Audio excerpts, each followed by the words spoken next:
In lesson 4.5, we're going to look at some different types of experimental designs and kind of think about what could go wrong with those experiments. In other words, we're talking about potential problems with different types of experimental designs.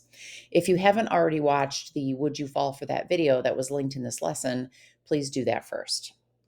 So, question number one in your notes is referring to that video. And if you watched the video, you saw a group of people that drank whiffed energy drink, and they all performed a strength test before and after, and all the people in the video got stronger. What happened in this video was that they were just drinking natural soda water, but they thought the drink would make them stronger, so they actually got stronger. And this is what's known as the placebo effect. And you may be already familiar with the placebo effect, either from taking another class, um, maybe like AP psychology, or you may just have heard of it. But anyway, this is a real problem with experiments. And often when we design experiments, we want to try to minimize this effect if possible.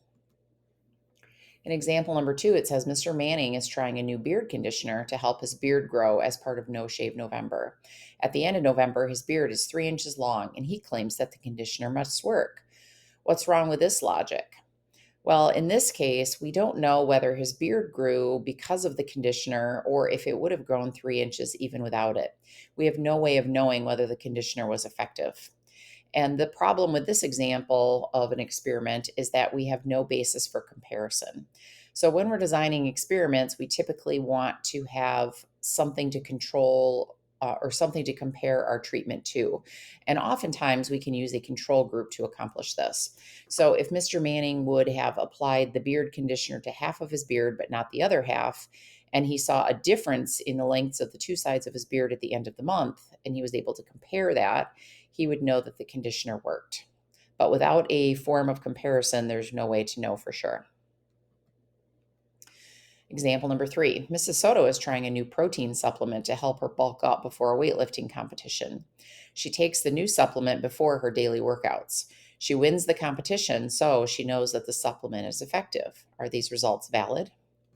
Well, in this case, we have a situation where she's using a protein supplement and she's doing a workout every day.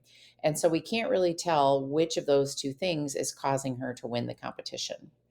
This is an example of what we call confounded variables, where we have two or sometimes more variables that are kind of all operating together, and we can't separate the effects of one variable versus another. Another example of this is when people decide that they want to try to maybe lose some weight and get healthy.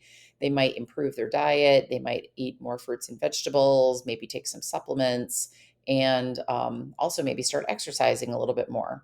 So at the end of the month, if they did in fact lose weight, it's difficult to tell whether it was from the diet or the exercise or the supplements, when in reality, it's probably a combination of all those things. Example number four, a track coach has two different types of shoes and wants to see which type helps his team run faster. He has all the members of the team run a mile in shoe number one, and then he records their time. Then they all run a mile in shoe number two, and their times are recorded. The runners are faster in shoe number one, so the coach concludes that those shoes are the best. Would you trust this conclusion? Well, in this case, what probably happened was that the runners were tired by the time they used shoe number two. So the best approach would have had be to have some runners use shoe number one first and the others use shoe number two first and then switch. And that way, if everybody had faster times with shoe number one, whether they ran first or second in that shoe, they would know it was the shoe and not just the fact that they were maybe a little bit more rested and not tired when they used that shoe. So this is an example of an experiment where we did not incorporate randomization.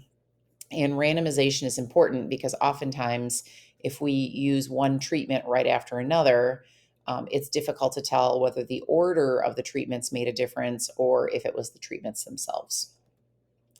So here we've kind of seen illustrated some principles of good experimental design. So we're going to define those now. And it's not always possible to include all of these when you're designing an experiment, but you should try to include as many as you can.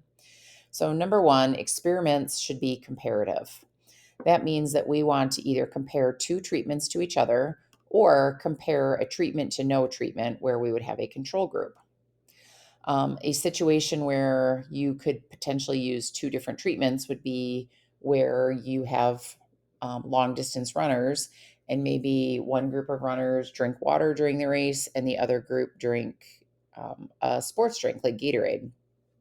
In that case, both groups are receiving a treatment, but we're able to compare them at the end. This is also very common in medical trials. If you have a current drug which controls high blood pressure, maybe you test that against a new drug to see if the new drug is better than the original drug. The second component of good experimental design is that experiments should be controlled. Now, this doesn't mean you need to have a control group, but what that means is that we identify variables that might affect our results and keep those as consistent as possible between the two groups. This prevents confounding and it reduces variability. Um, and so this would apply to variables that we know about could potentially affect our experiment, and therefore we're able to control them. Number three, experiments should be randomized. This means that we would randomly assign the subjects in our experiments to groups. And we do this because there are variables that affect our results that we don't know about or can't control. So, randomly assigning the subjects to our groups will balance out the effects of these variables and ensure that one treatment is not favored over the other.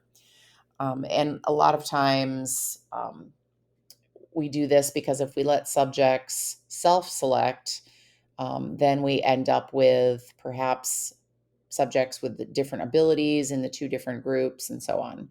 And if we're looking at a situation, especially with athletes, where we want to see if some treatment makes a difference in their performance, allowing them to self select would allow athletes with similar abilities to be in one group. And ability is not something that we can control for. Finally, experiments should be replicated. Replicated means that the experiment should be repeated many times or performed on many subjects. And that way, if we see a result between the two variables in our experiment, we know that it's not just due to random chance, but that it happens with everybody, regardless of their ability or any other variables that we can't control. Here's an example, and this is based on an article from the Arizona Daily Star published way back in 2010. And there was a trainer in London who swears by the power of chocolate milk to help him recover from workouts. And this is probably commonly known nowadays that chocolate milk has some ingredients that sports drinks don't, such as protein that might help her build muscle after a workout. So you want to design an experiment to determine whether chocolate milk helps the boys' swim team recover from their workouts.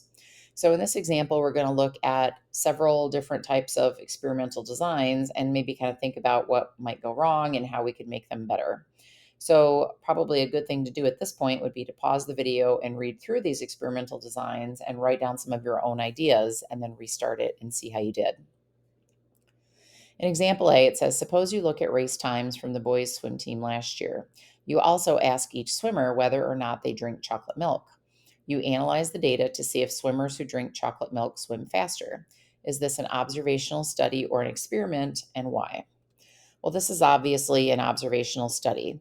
We didn't assign anyone to drink the chocolate milk. We just observed what drink they had last year and we observed their times from last year. So we didn't intentionally do anything to the subjects that we're working with.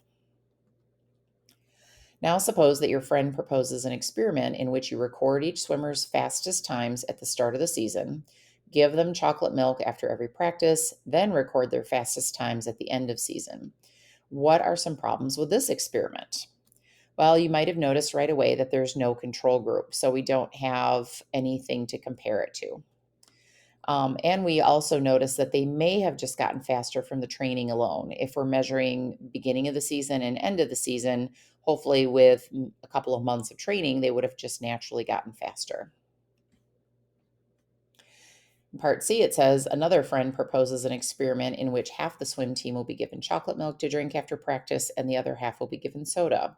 Your friend lets the swimmers choose which group they're in. At the end of the season, he'll analyze race times to see which group swims faster. Now, some problems with this experiment is that you may have confounding variables.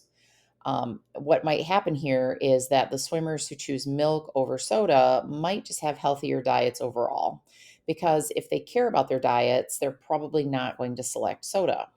So, because you have a group of swimmers who generally have healthier diets in one group versus the swimmers that don't in another group, it would be really difficult to tell whether it was their diet or the chocolate milk that made a difference. And so here we have some confounding variables. In letter D, it says another friend proposes that you conduct an experiment by randomly selecting one swimmer to drink chocolate milk after practices and then another swimmer to drink just water.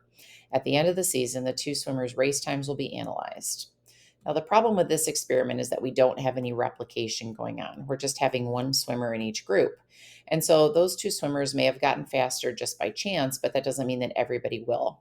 Um, and because we're only doing it with one person in each group, we don't really know whether it was the chocolate milk or the water that made a difference.